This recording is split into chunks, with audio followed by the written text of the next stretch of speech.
Sebentar, saya tes dulu.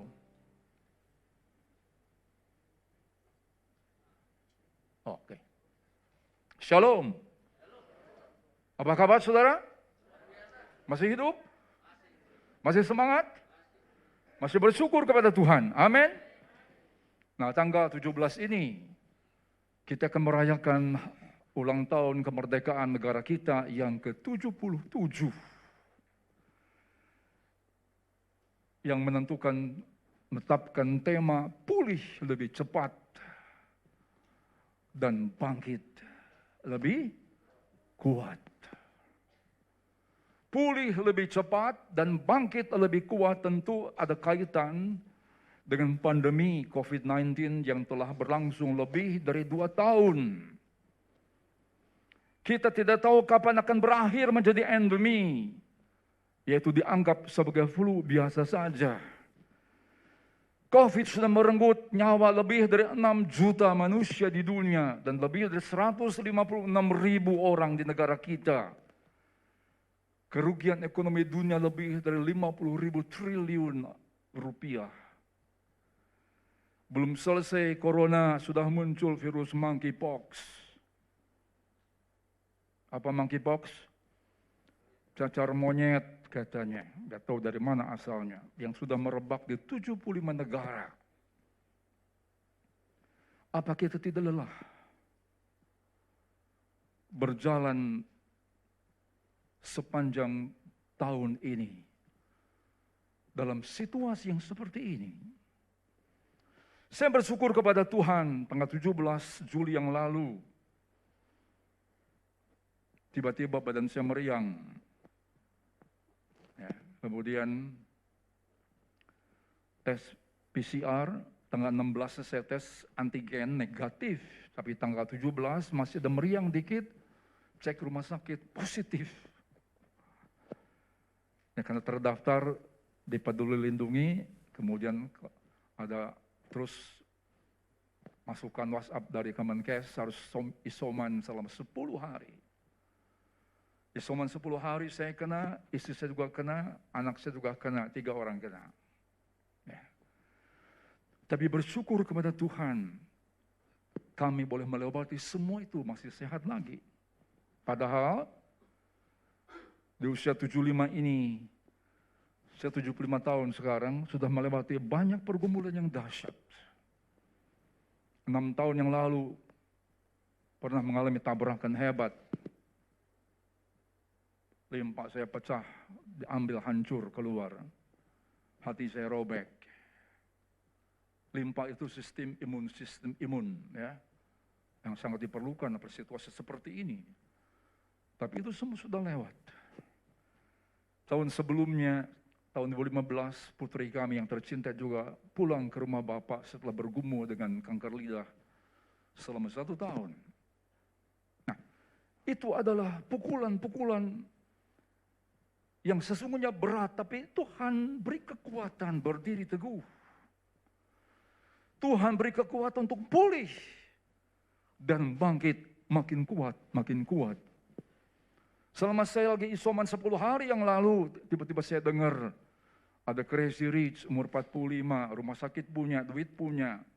Tiba-tiba tidur, nggak bangun lagi. Oh, kurang apa? Lebih muda, rumah sakit punya, uang punya, kedudukan punya, tidur, nggak bangun lagi. Nggak tahu lupa atau gimana. Ya udah waktunya, umurnya segitu. Ya. Sementara saya lagi isoman, tiba-tiba teman dokter selalu kasih masukan-masukan. Hati-hati, dokter yang masih muda pun kena, mati juga. Sampai saya tanya, loh, kenapa dokter yang masih muda kok bisa kena? Kalau saya 75 tahun kena, ya wajar dong. Ya. Udah 75 tahun umurnya, udah bertubi-tubi mengalami pukulan-pukulan yang luar biasa. Dokter muda, saya bilang kenapa? Kok sistem imunnya lemah amat? Kena kemudian mati. Nah itulah hidup yang harus kita lewati. Itulah pergumulan hidup yang harus kita jalani. Mungkin Anda lelah kalau mengalami hal seperti saya yang alami. Ya. Lelah berjalan sepanjang tahun ini, ya, yang belum kepastian sampai kapan akan berakhir. Nah, inilah sistem dari si jahat dalam Efesus 6 ayat 12. Pergumulan kita bukan melawan darah dan daging, melawan penguasa roh jahat di udara. Melawan roh jahat yang menteror kita dengan virus. Dengan belum virus corona, keluar PMK, penyakit mulut kulit pada binatang. Muncul cacar monyet. Muncul merebak begitu cepat di beberapa negara. Belasan ribu kasus kematian terjadi. Pekerjaan hilang, bisnis pun mandek, ambruk, investasi bodong. Apa kita tidak lelah? Hujan tidak pernah tanya kita punya payung atau tidak. Hujan-hujan saja kita mesti siap. Hujan gak pernah tanya Anda naik mobil apa, hujan saja. Ya. Sehingga oleh Tuhan, kita mungkin lelah karena ekonomi masih belum pulih seutuhnya. Kita kecewa, kita jenuh, kehilangan orang kita kasih. Kadang-kadang kita hopeless di tengah situasi yang seperti ini. Seorang istri di depan suaminya membuka dompet, kemudian berkata, "Pi, kita mesti menghentikan cipta." Katanya, "Loh, kenapa?" "Karena pahlawan-pahlawan kita gugur, habis pergi semua." Katanya begitu. Ada gambar pahlawan, di uang-uang hilang semua, gugur. Katanya, kita mesti menghentikan cipta. Nah, inilah situasi seperti ini. Jangan stres.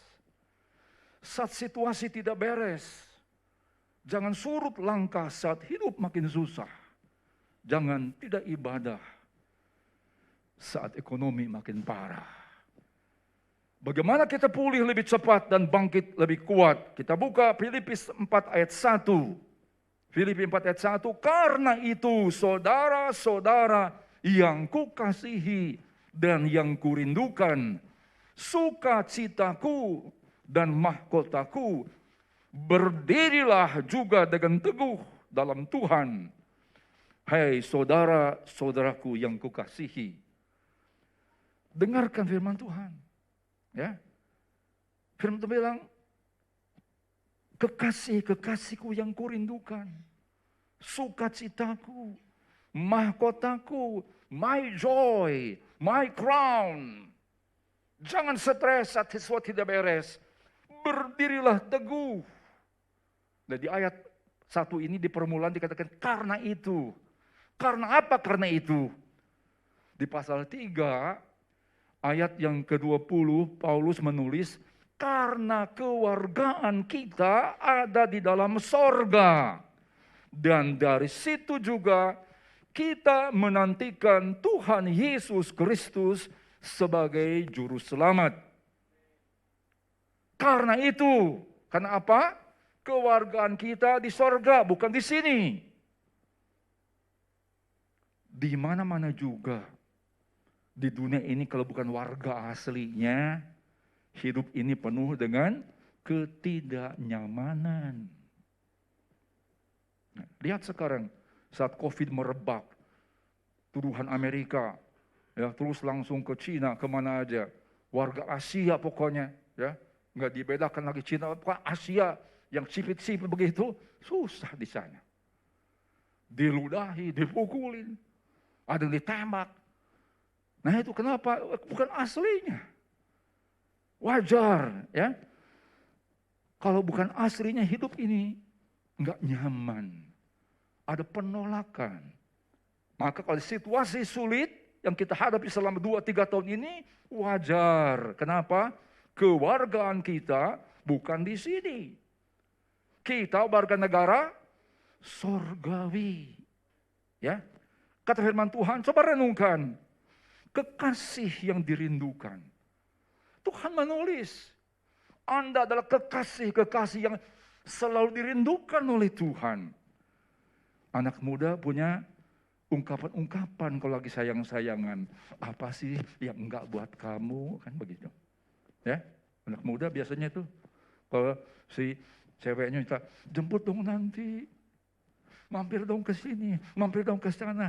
Apa sih yang enggak buat kamu? Nah, kata Tuhan, kau adalah kekasih yang kurindukan. Apa sih yang enggak buat kamu? Bayangkan itu.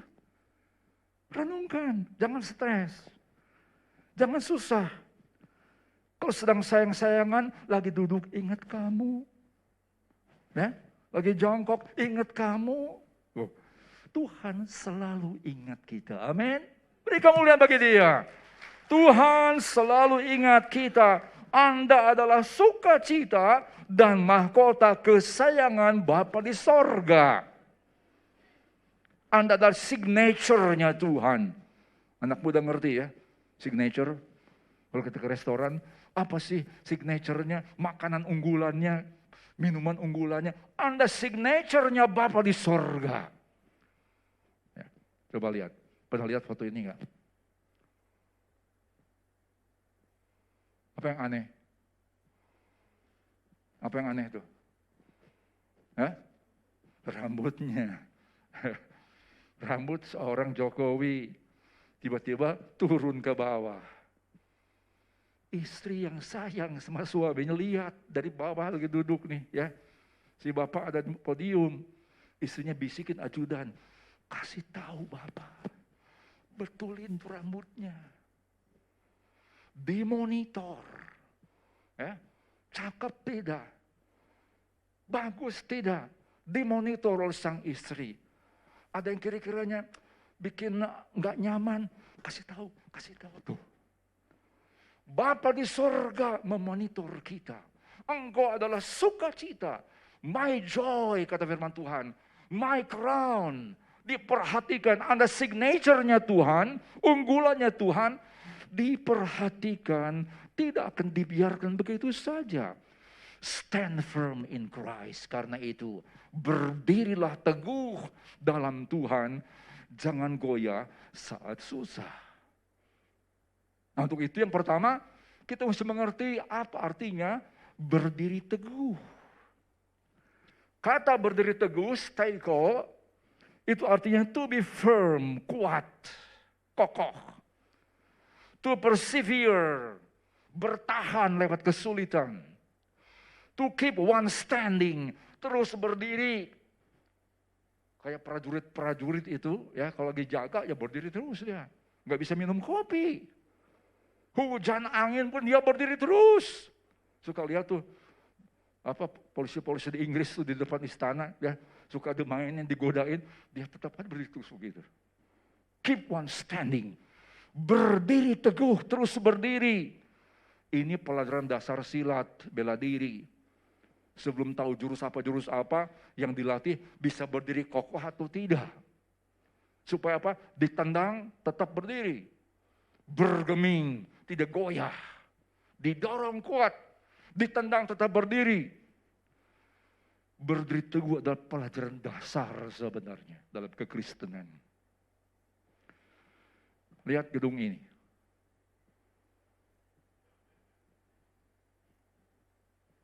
Gedung apa ini? Burj Khalifa, tingginya 828 meter, 160 lebih lantainya. Ya. Berdirinya hebat. Burj Khalifa tertinggi di dunia.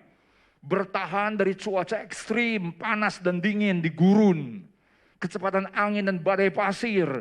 Dan goncangan gempa 5,5 skala Richter. Di sana bukan daerah gunung berapi. Makanya cukup goncangannya itu hanya 5,5, enggak seperti kita. Ring of fire, ada banyak gunung berapi harus tahan 9. Di sana cukup 5,5. Berat kosongnya ini gedung 500.000 ton. Belum ada isi dan kemudian ada 10.000 orang kerja setiap hari di sana. Kosongnya aja 500.000 ton. Untuk bisa berdiri kokoh maka diperlukan sebuah landasan. 500.000 ton berdiri di atas landasan fondasi 110.000 ton beton, cor beton. Ya. Ada 55.000 ton besi ditanamkan di sana. Ada kolom ini. Ya, kolom ini lingkarannya 1,5 meter, ditanam 50 meter ke bawah sampai numbuk gunung di bawah itu. Cadas. Dicor 110.000 ton cairan semen baru, kemudian berdirilah gedung-gedung ini 160 lantai. Dalam Matius 16 ayat 18-19, Yesus berkata, "Aku pun berkata kepadamu, engkau adalah Petrus. Dan di atas batu karang ini aku akan mendirikan jemaatku. Dan alam maut tidak akan menguasainya." Gereja dibangun oleh Tuhan seperti Burj Khalifa. Orang percaya dibangun oleh Tuhan seperti Burj Khalifa. Harus bisa berdiri kokoh segala cuaca ekstrim. Hujan, angin, badai pasir, goncangan-goncangan gempa. Harus tahan berdiri di atas batu karang ini, kata Tuhan. Batu karang apa? Batu karang pengakuan iman percaya Petrus pada ayat yang ke-16, Matius 16. Ya. Maka jawab Simon Petrus, "Engkau adalah Mesias, anak Allah yang hidup." Nah, itu pengakuan iman. Jadi batu karang landasan yang kokoh. Di atasnya gereja berdiri. Anda harus berdiri kokoh di atas landasan imanmu kepada Tuhan. Yesus mendesain gereja. Orang percaya, jemaat yang kokoh tidak dapat dikuasai oleh alam maut. Harus berdiri di atas iman yang kokoh. Berdiri teguh dalam Tuhan. Badai pandemi boleh mengganas. Pekerjaan boleh hilang. Penghasilan boleh menurun. Dalam iman kepada Kristus, Anda dimampukan tetap berdiri tegar. Amin. Beri kemuliaan bagi Dia. Nah, yang kedua, untuk apa kita berdiri teguh? Supaya bisa pulih lebih cepat, bangkit lebih kuat. Itu, ya. Untuk itu kita harus Filipi 4 ayat 4. Bersukacitalah senantiasa dalam Tuhan. Sekali lagi kukatakan, bersukacitalah. Pulih lebih cepat, bangkit lebih kuat. Berdiri kokoh untuk apa? Hidup selalu bergembira. Hidup selalu bersukacita. Ya. Saat pandemi COVID ini, siapa yang bisa bersukacita? Tukang jualan masker, jualan obat, pedagang online, jualan vaksin. Sekarang apa yang gak bisa hilang saat COVID selama 2 tahun ini? Pekerjaan bisa hilang, bisnis bisa hilang, keluarga bisa hilang, kesempatan bisa hilang, masa depan bisa hilang. Bagaimana kita bisa bersuka cita? Seringkali dalam hidup ini ada saja yang bikin jengkel. Ya. Ada seorang gadis sudah mulai lanjut usianya, mulai lanjut usianya, masih hidup sendiri, masih jomblo.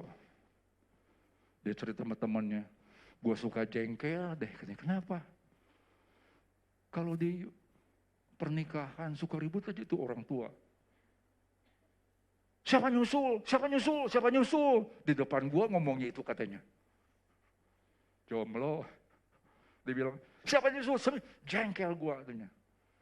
Pas giliran di pemakaman, gue bilang sama mereka, "Siapa nyusul, siapa nyusul?" Gue ditabok katanya. Ada aja yang bikin jengkel. Ada aja yang iseng. Ada yang bikin kita stres. Ya. Coba saya tanya, kapan terakhir kali Anda bisa tertawa? Barusan. Bersukacitalah. Ada seorang Romo dari Filipina, dia berkata, rahasia hidup penuh sukacita, damai, sejahtera, bahagia. Apa? Eat half, walk double, laugh triple. Makan, kurangi setengahnya. Jalan, double 2 kali. Ketawa, 3 kali lipat. Jangan dibalik, makan 3 kali. Nambah lagi, nambah lagi. Nah, ini masalahnya. Ya, ini masalahnya. Ya. Eat half, supaya sehat. Walk double. Laugh triple. Jangan makan melulu. Ada penderita diabetes, gulanya 500-an. Konsultasi dokter, habis konsultasi dia tanya, "Dok, boleh nggak saya makan donat?" Katanya begitu. Gulanya 500. Habis konsul ngomong sama dokternya, "Boleh nggak saya makan donat, dokter?" Dokternya jengkel. "Boleh," katanya. Betul, asal tengahnya aja makannya, dia begitu.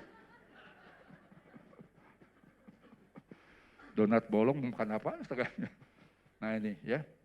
Mari kita tertawa di tengah-tengah dunia yang susah ini. Kenapa? Yesus ada dalam kita.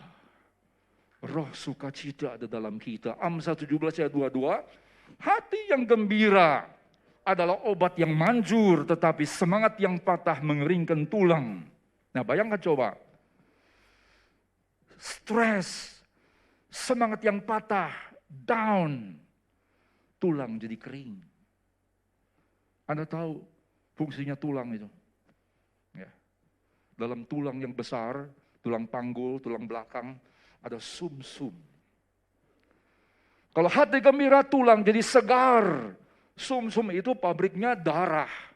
Darah merah, ada darah putih, ada butiran darah trombosit. Kalau kita semangat patah, kering, otomatis penyakit datang. Anda tidak punya daya pertahanan tubuh. Kalau tulang kering, darahnya tidak terproduksi. Firman Tuhan bilang, darah itu kehidupan. Ia berputar setiap hari. Kalau disambung-sambung tuh urat darah, kata bisa 40 kali, lebih panjang dari keliling dunia. Kalau serabut darah disambung-sambung itu begitu panjang. Kenapa? Darah mengalir ke seluruh tubuh, membawa kehidupan, oksigen. Kalau tulangnya kering, darahnya berkurang, otomatis kita jadi sakit. Ya. Nah sekarang ini di Jepang ada sebuah fenomena namanya hikikomori. Pernah dengar istilah itu? Anak muda pernah dengar? Yang senang sama Jepang-Jepang? Hikikomori. Satu fenomena di Jepang, orang-orang golongan dewasa muda. Ya, mulai menaik dewasa, bukannya bergairah, bekerja, cari duit, married, tapi malah diam di rumah, mengasingkan diri. Nggak mau kerja, nggak mau ngapain. Udah mulai usia dewasa muda, bayangkan. Kalau sudah punya anak mestinya, tapi di rumah diam saja, nggak kerja. Ada yang patah semangat mungkin karena urusan cinta. Ya. Diam di rumah, tidak mengerjakan apa-apa, tidak mau kerja, sekolah atau berbulan, atau kemudian bahkan sampai berbulan, bertahun-tahun. Itu hikikomori di Jepang. Itu istilah yang dipopulerkan oleh psikolog di Jepang. Ya. Namanya Tamiko Sato, yaitu nama psikolognya.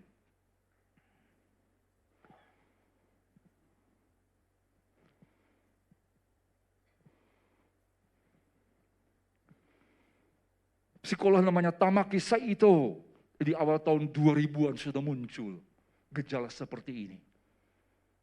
Eksklusif di rumah saja, nggak mau bergaul. Ya ada kemudian karena patah hati mungkin urusan cinta, ada kehilangan pekerjaan, ada yang kehilangan bisnis. Nah banyak mungkin anak muda juga yang sering kali pekerjaan tidak ada, ditanya terus, kapan mau kawin, kapan mau kawin. Banyak anak muda remaja bilang sama bapaknya, belum siap Pak, katanya. Belum siap gimana? Belum mandiri. Bapaknya bilang, nah, enggak semua cewek itu pengen mandiri. Ada juga BCA, BNI, sampai BRI-nya begitu. Nggak dengar dia. Yang belum mandiri, yang belum bisa mandiri, miliki BCA, BNI atau BRI, katanya begitu. Ya itu joke saja ya. Nah mari kita pikirkan firman Tuhan. Billy Graham berkata tentang kehilangan. Kalau kita kehilangan harta, when wealth is lost, nothing is lost. Waktu Anda kehilangan harta karena COVID, karena pekerjaan yang hilang, enggak ada yang hilang. When health is lost, waktu kesehatan hilang, something is lost. Kalau kesehatanmu hilang, maka ada sesuatu yang hilang dari hidupmu. But when character is lost, everything is lost. Waktu karakter sebagai orang Kristen, sebagai orang percaya, sebagai sukacita dan mahkota Tuhan hilang, tidak bergairah dalam hidup, stres, diam terus, Anda kehilangan segala-galanya. Itu sebabnya berdirilah teguh. Supaya apa? Dalam Tuhan kita bisa bersuka cita. Ya. Kalau kekayaan, kemasyhuran bisa membuat orang happy, untuk apa banyak orang kaya dan terkena mati, bunuh diri?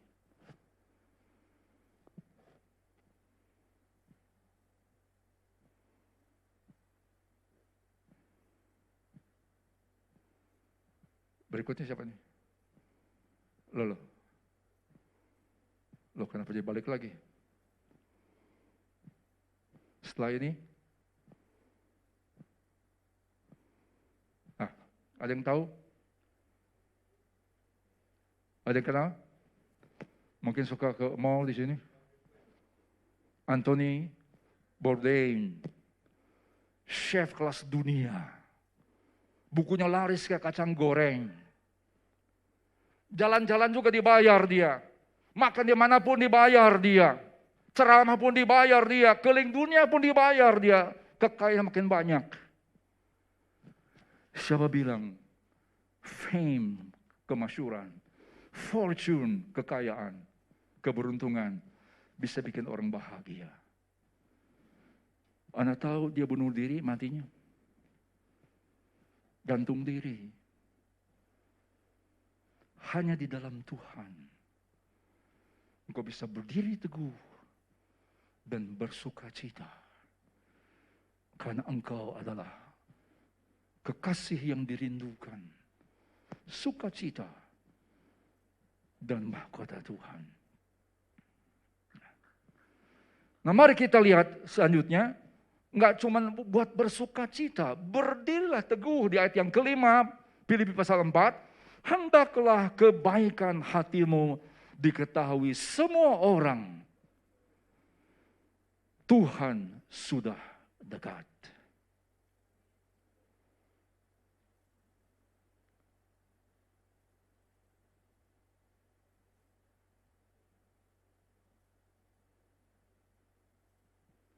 Tahun 60-an, sekarang usia udah 70-an.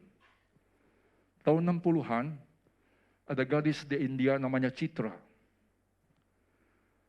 Umur 13 tahun, dia naik kereta api dari Mumbai ke Bangalore. Dari Mumbai ke Bangalore. Nggak punya tiket, dia ngumpet di bawah kolong kursi. Saat kondektur periksa, dia ketakutan.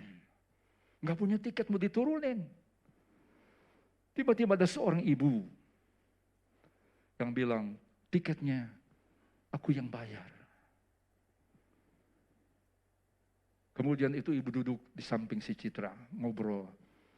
Itu ibu bilang, kamu mau kemana? Gak tahu.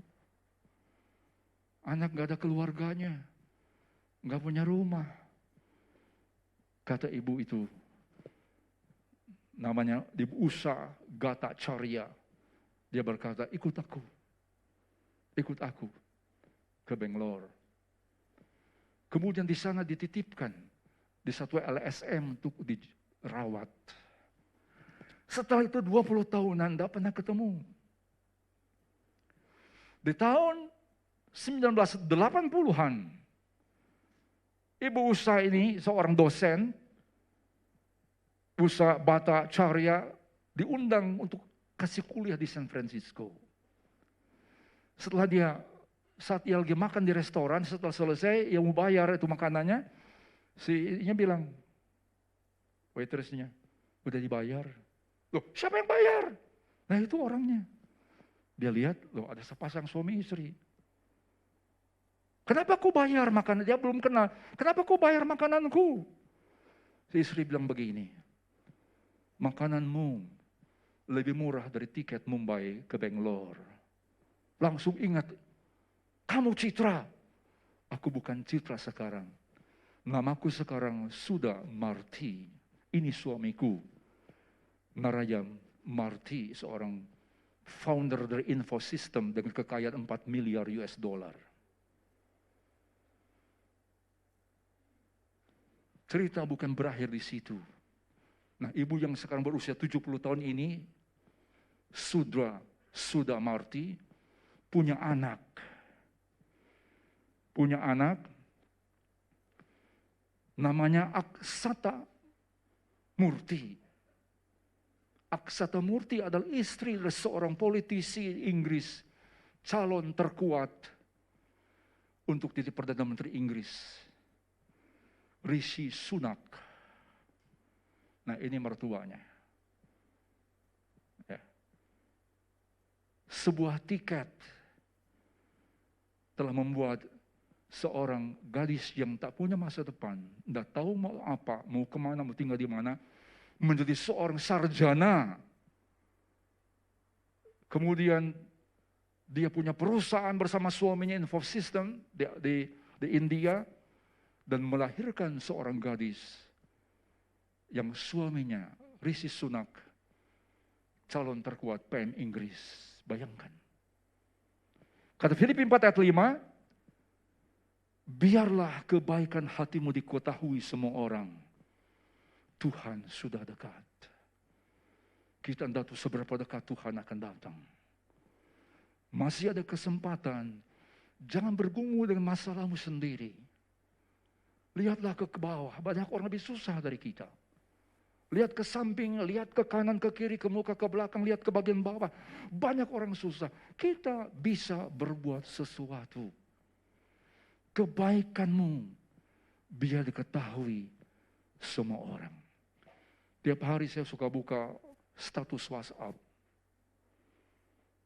Kalau saya keliling di Jakarta, maka saya tahu ada di status WhatsApp itu jemaat-jemaat yang tiba-tiba berubah jualan. Yang kerja di kantor, oh kok jualan sekarang? Jualan apa? Jualan durian. Jualan apa? Jualan yogurt. Jualan apa? Jualan ini, jualan itu. Saya suka pesan. Bukan karena saya pengen. Dia jualan kan senang kalau orang yang beli. Hanya dengan membeli saja, hanya dengan bertanya saja, mungkin dia orang yang nggak pernah tahu saya. Dia tahu saya nggak pernah tahu mereka. Tapi di status saya bisa reply, kamu jualan. Kamu kan jemaat di sini. Iya. Jualan apa? Ini. Boleh om pesan. Nah, tiap kali saya bayar, saya akan lebihin. Enggak banyak. Cuma mereka suka kaget. Loh, oh, kebanyakan ini. Enggak apa-apa. Pembulatan ke atas. Kalau di supermarket, pembulatan ke bawah. Kita diambil duitnya. Pembulatan ke atas. Ini masa sulit, saya bilang. Biarlah sedikit pun saya bisa berbagi. Nah, saya kasih oleh Tuhan. Mari kita berbuat sesuatu yang berguna bagi orang lain. Teruslah berbuat baik. Biar kebaikanmu dilihat oleh dunia ini. Bukan kita pamer, tapi orang melihat. Lilin ini akan terlihat oleh banyak orang. Bukan dipamerkan, bukan. Akan terlihat. Kebaikan kita akan terlihat. Tetaplah bersuka cita. Tetaplah berbuat baik. Yang ketiga, tetaplah bersyukur. Ayat ke-6, Filipi 4.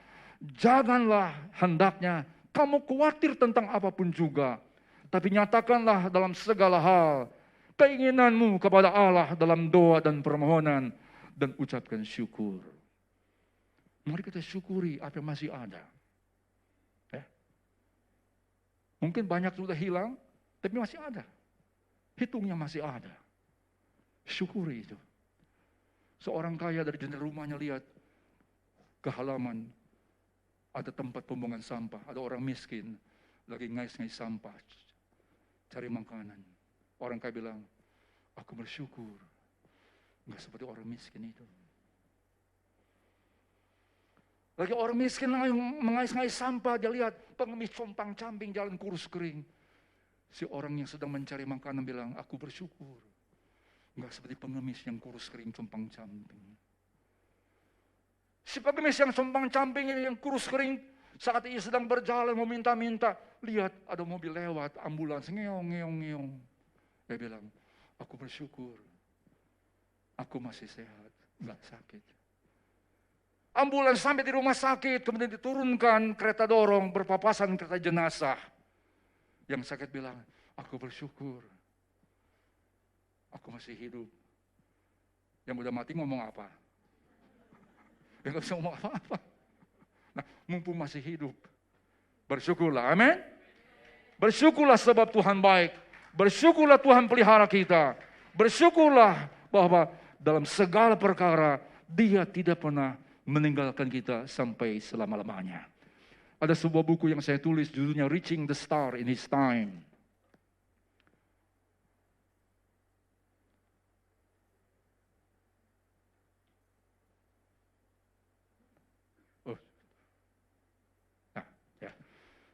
Menantian sebuah kemenangan. Dalam buku ini ada tulisan tentang bagaimana kita bangkit, bagaimana kita pulih, bagaimana pikiran yang harus kita miliki, sikap hati kita, kebaikan apa yang mesti kita taburkan. Nah, yang suka baca nanti di luar sana ada anak saya, silahkan kontak dia. Saya mau tanya, berapa banyak yang suka baca? Yang suka baca berapa banyak? Hanya 5 orang. Yang suka makan? Nah, ini masalahnya. Kembali, jangan terlalu banyak makan, half saja ya.